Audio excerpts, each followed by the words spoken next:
So the prosecutor hammering home the argument that he believes that he has made the argument that these actions were not taken in self-defense. He told the jury, quote, "You cannot claim self-defense against a danger that you create." We're told that the jury was attentive, that they were not taking notes, but obviously watching all of this very closely, as the rest of the country has been as well. I'd like to bring in Attorney Brian Claypool, who have been watching this very closely as we've gone through. So, one of the things, Brian Claypool, that he was touching on right at the end there was that there's a very high standard for justifying self-defense in killing someone. And he said you have to have a reasonable person has to believe that they were at risk of death or great bodily harm. And obviously the prosecution is arguing that was not the case, that there were other things that Kyle Rittenhouse could have done to get out of there and to de-escalate that situation. Well, Martha, Binger's doing the best he can, but unfortunately, if you fly a plane that's got a bad engine, it's going to go down eventually. And the two most profound facts that really gravitate against the prosecution, let's talk about the first one. That videotape that Binger plays ad nauseum, it helps the defense. Why?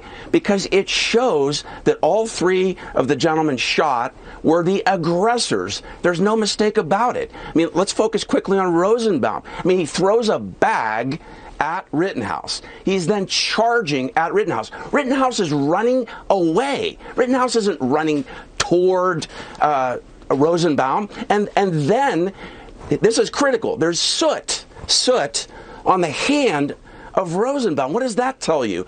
That tells you that Rosenbaum's hand is almost on the gun of Rittenhouse. So arguably, that makes Rittenhouse in fear for his life, and he shoots. And then you look at Huber.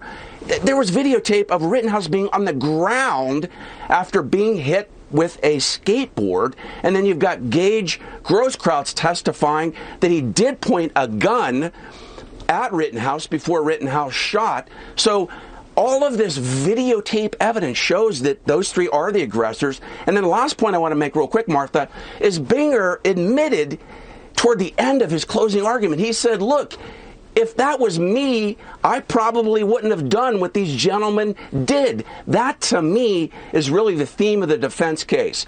These three gentlemen, why did they do what they did?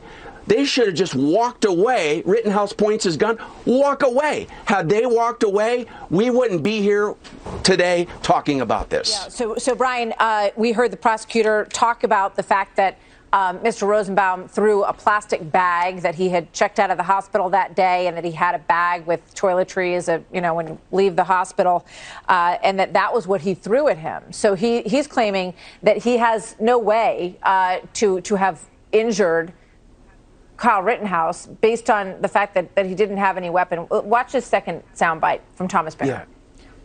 The only way that you could possibly justify the murder of Joseph Rosenbaum is if you believe that Joseph Rosenbaum was actually reaching for the defendant's gun, and that a reasonable person in the defendant's position with that AR-15 strapped tightly to his chest would think that Joseph Rosenbaum was even capable of taking that gun away as he's falling to the ground with a fractured right pelvis. And to make that point, he had another video where he showed an earlier point in the evening where Joseph Rosenbaum was kind of mouthing off and people were pushing him around, and he tried to make the point that this guy's no threat, that obviously everybody was sort of able to toss him around like a rag doll, in his words, Brian. Yeah, Martha, that's not accurate law, what Binger said. I mean, imagine if Rittenhouse was a police officer for a second, right? And the police officer put a gun up to be a deterrent, right? And then somebody throws a bag, and the police officer has no idea what's in that bag, right? And then starts charging at that police officer. Police officer turns around, and it's like within inches, and the guy's almost at the nozzle of his gun. You don't think that a police officer would deploy a deadly force at that moment? I mean, that's a ridiculous argument by Binger. You don't have to have a gun to justify using deadly force.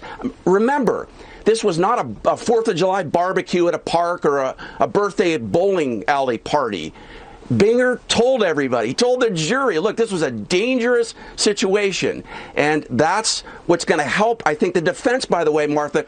They've got to get on and play that videotape in real time, right? Because Binger is doing he's showing it in slow motion. These are split-second decisions the Rittenhouse had to make, and the defense has to show that video in real time. All right, gentlemen, stick around. We're going to take a quick break here. So the defense is expected to begin their closing arguments in the next couple of minutes. We're going to go back to the courtroom. We'll get this business done, and we'll be right back. Stay with us. Live coverage.